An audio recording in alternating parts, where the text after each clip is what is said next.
breaking news, two term tunaenda Singapore, na hadi hata watoto wenyu school fees msipochunga mtashindwa kuwalipia. Alafu kuna kimtu kitakuja comment section kuniambia ati Ndindi Nyoro anaongea kwa sababu alitolewa hapo time yenye alikuwa hapa kwa anaongea. Ni ukweli, lakini kuulize time alikuwa hapo school fees ilipandishwa haiko.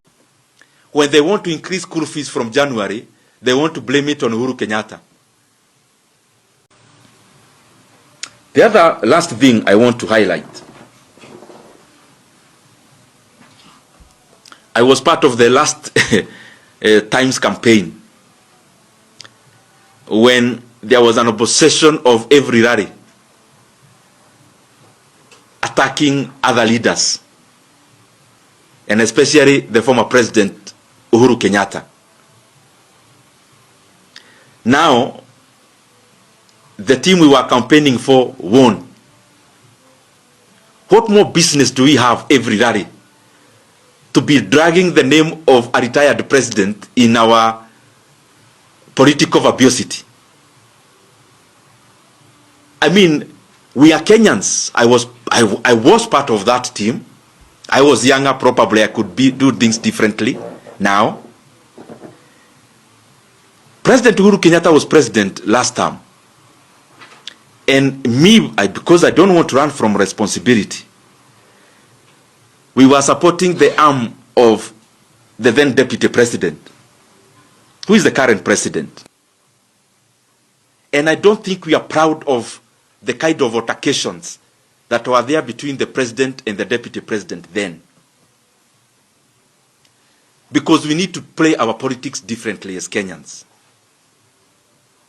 Now that is repeating itself.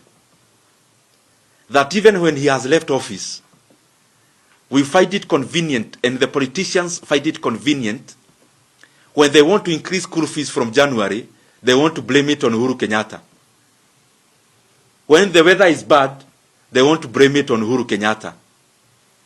When we are borrowing 4 billion a day, we want to blame it on President Uhuru Kenyatta. My friends, you are now in the reins of power. Can we stop this grandstanding? Let us respect our leaders. Uhuru Kenyatta deserves respect. He did what he did for Kenyans. Now, because those who have an opportunity have it, what business is there every rally to be besmirching the name of a retired president? Every leader who is currently serving is a future former leader. Zile projects Ndindi Nyoro anatuonyesha za kiharu za CDF kwa mtandao zinafanya MP wengine wafikirie ni artificial intelligence, yani AI. Wafikirie ni vitu tu zimechorwa kwa mtandao. Kumbe ni projects za Ndindi Nyoro, za kiharu, za CDF. Cheki hata kwa interview yake juzi. Alisema he paid for training of 150 painters. Na akalipa for training of 150 masons. Wakasomea masonry. The youths wa hiyo constituency ya Kiharu. Na akawapea wakakuwa contractors wa kujenga hizo mashule. Wakalipwa na pesa ya CDF. Hiyo ndio inaitwa empowerment sasa. Hiyo ndio empowerment ya ukweli. You train 150 people, you train 150 masons, you train 150 painters, na una make sure wanalipwa, wanapewa contracts za CDF, wana receive pesa. Pesa ina circulate kwa hiyo constituency, na maendeleo inaonekana, shule zimejengwa. You get? Unlike hii ingine yetu, kama for example mimi niongelea Nyaribari chache, where I come from constituency, kwa mheshimiwa wetu Zahir Janda. Yeye amesema mimi mchele nitawapea na maragwe. He wants to feed the whole constituency. Hataki kuempower watu, yeye anataka awapatie mchele na maragwe. Ana target wa mama because hao ndio anajua wako very vulnerable. Lakini watoto wao, the youth, akawadanganya atawapeleka Qatar. Mheshimiwa mzima akawaambia atawapeleka Qatar, atalipa hata tiketi ya ndege, kila kitu medical atalipa. Lakini kafika mahali hapa katikati, vijana wakaitishwa pesa, and they were conned that money. Ndio mtu ambaye mheshimiwa Zahir Janda sasa amefanya kazi Nyaribari chache iko sawa. Pana bana, Sasa tutataka kuanza kudocument.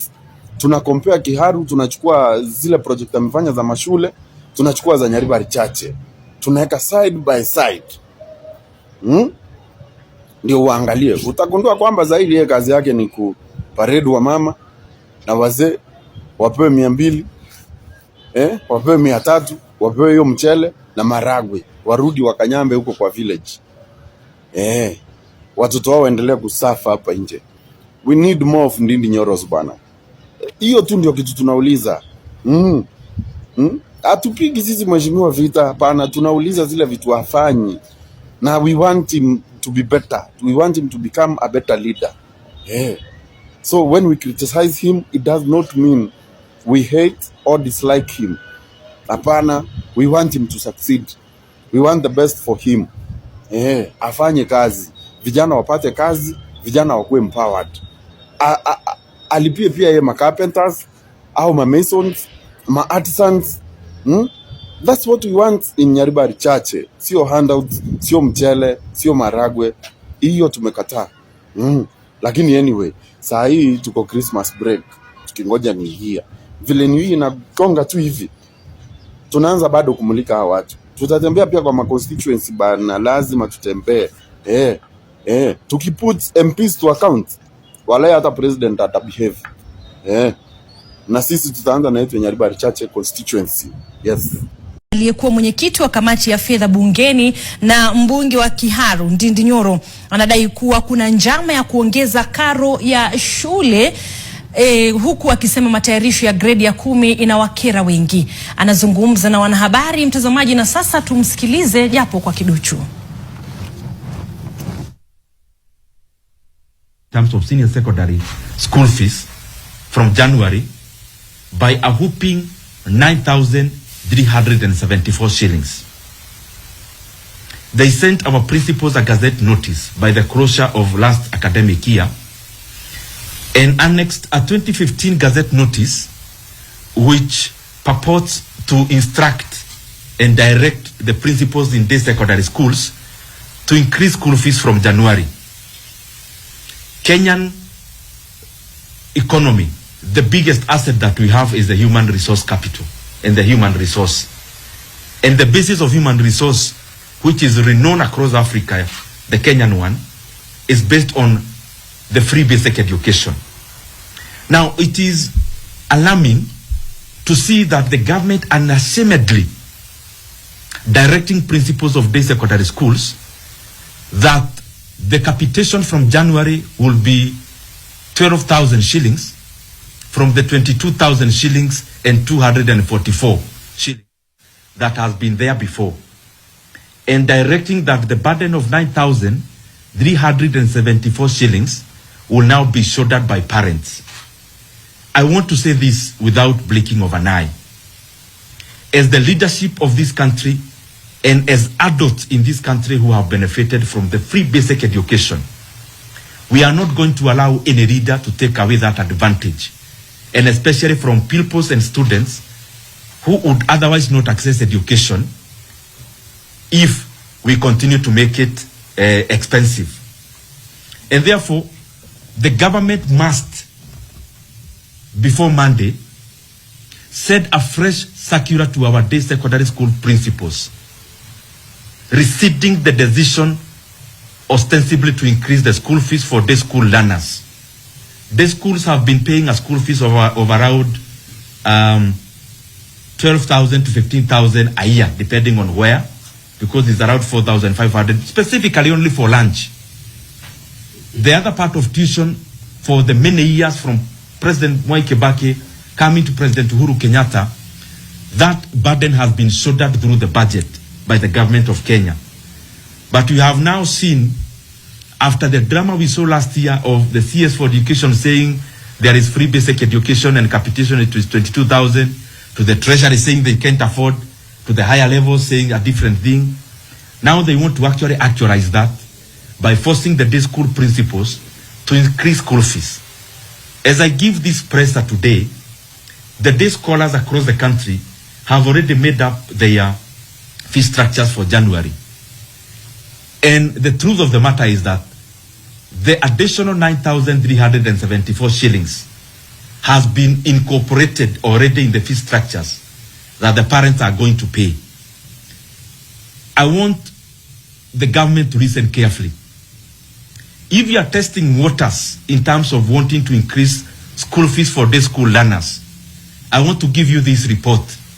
The waters and the path is very, very slippery, because you are not going to allow the gains of free basic education to be decimated and annihilated by the government that is having an appetite for money and overburdening Kenyans, and especially the Kenyan parents. The second issue is that we are now going to January, and the government the previous year they had given the JSS interns an opportunity to intern in our JS institutions for 1 year. Haya, mpenzi mtazamaji, huyo ni mbunge wa Kiharu Ndindi Nyoro hapo akitoa taarifa yake kwa vyombo vya habari, ambapo anaibua hofu yake kuhusiana na uwezekano wa kuongezwa kwa karo, hususan kwa wanafunzi na wazazi ambao wanajiandaa kwa minajili ya kujiunga na sekondari pevu hapo mwakani. Ni Januari, mtazamaji, ambayo tutakuwa tunaingia kirasmi usiku wa leo.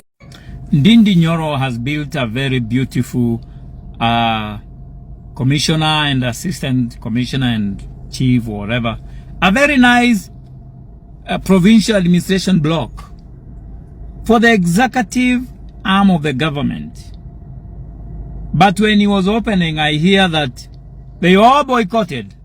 So it is better for the president to open toilets and to open electricity in a shanty, but opening a properly well-built, beautiful, outstanding building for making administration easy, that's where they draw the line.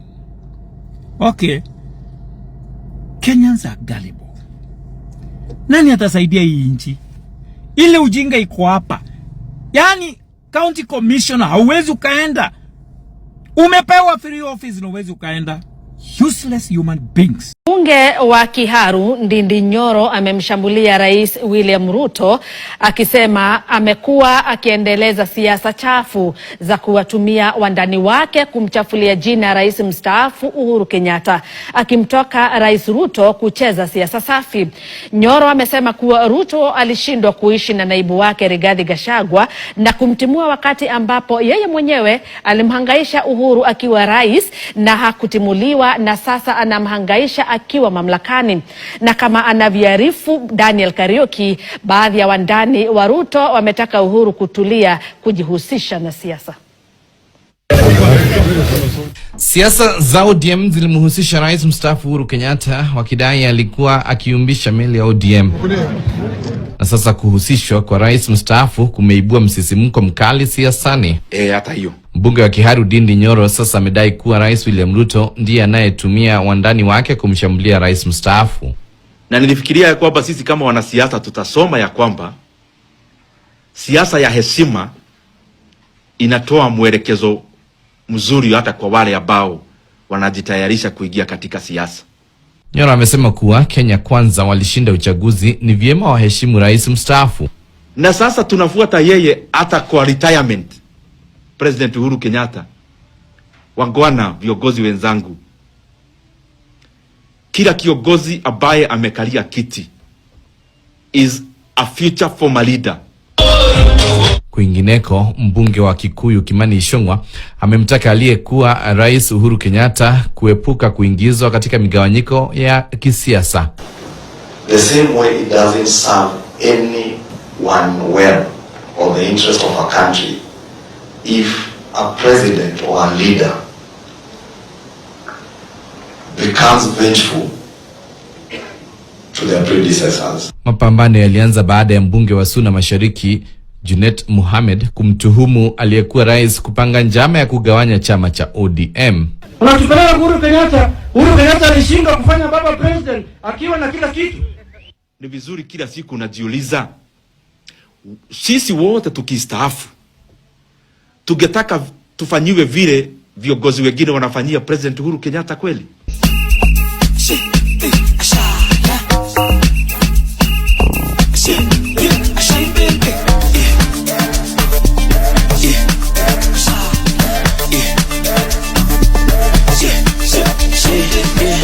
Nunca la ves, Costa.